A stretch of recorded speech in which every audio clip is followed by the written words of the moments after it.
এই কোম্পানির কর্মচারীদের প্রতিদিনের কাজ হলো শুধু কাগজের ওপর গোল গোল করে দাগ দেয়া। আর আশ্চর্যের বিষয় হলো সেখানকার কর্মচারীর মাসিক বেতন 6 কোটি টাকারও বেশি। একদিন সেখানে 3 জন ইন্টারভিউ দিতে আসে। ইন্টারভিউয়ার প্রথম ব্যক্তিকে জিজ্ঞেস করে, মুরগি আগে আসে নাকি ডিম? প্রথম প্রার্থী আত্মবিশ্বাসের সঙ্গে বলে, অবশ্যই ডিম আগে আসে, কারণ মুরগি ডিম থেকেই জন্মায়। দ্বিতীয় প্রার্থী বলে, মুরগি আগে আসে, কারণ মুরগি ছাড়া ডিম কোথায় থেকে আসবে? কিন্তু তাদের দুজনের উত্তর ইন্টারভিউয়ারদের পছন্দ হয় না। যখন তৃতীয় প্রার্থীর পালা আসে, মেয়েটি একটু চিন্তিত হয়ে ইন্টারভিউয়ারদের দিকে তাকিয়ে থাকে। এরপর ব্যর্থ হওয়ার আশঙ্কা নিয়ে মেয়েটি বলে, আপনারা যখন এটা প্রমাণ করতে পারবেন না, তখন এটা নিয়ে সময় নষ্ট করার কি দরকার? এটা শুনে ইন্টারভিউয়াররা অবাক হয়ে যায়, কারণ ঠিক এই ধরনের কর্মী তারা খুঁজছিলেন। এই মেয়েটিকে তারা সিলেক্ট করে নেয়। পরের দিন মেয়েটিকে 23 তলায় রিপোর্ট করতে হবে, কিন্তু যখন মেয়েটি লিফটে যায় তখন সে 23তম বোতামটা খুঁজে পায় না। কোম্পানির লিডার মেয়েটিকে বলে, তোমাকে 23 তলায় পৌঁছানোর জন্য সিঁড়ি ব্যবহার করতে হবে। মেয়েটি তখন বলে, আমি 22তম তলায় লিফটে গিয়ে তারপর ওপরের তলায় সিঁড়ি দিয়ে উঠতে পারি। কিন্তু লিডার বলে, তুমি এভাবে যেতে পারবে না, এটা আমাদের কোম্পানির নীতি। মেয়েটিকে তখন প্রথম তলা থেকে শুরু করতে হয়। মেয়েটির কাছে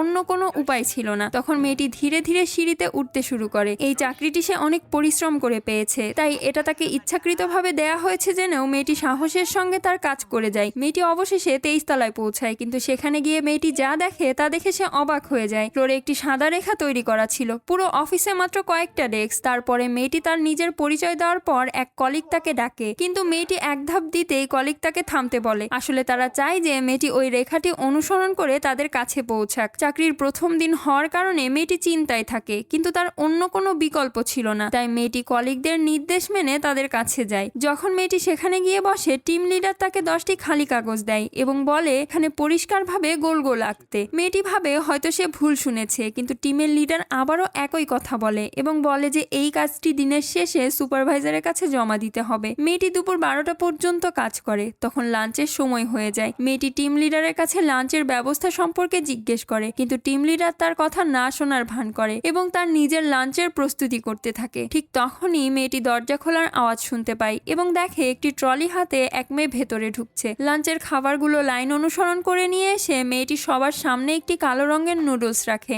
মেয়েটিও তার নুডলসের প্লেট পেয়ে যায়। বাকি সবাই আনন্দের সঙ্গে খাবার খাচ্ছে, কিন্তু মেয়েটির মন মানে না। মেয়েটি তার সহকর্মীকে জিজ্ঞেস করে তার কাজ কি। মেয়েটির সহকর্মী তখন বলে এটাই কাজ। মেয়েটি আবার প্রশ্ন করে লিফট কেন ব্যবহার করা হয় না। কলিগ বলে আমিও জানি না। তখন সুপারভাইজার আর চুপ থাকতে পারে না। সে এমন কথা বলে ফেলে যেটা শুনে সবাই অবাক হয়ে যায়। পরের পার্টটি দেখার জন্য প্লিজ সাবস্ক্রাইব।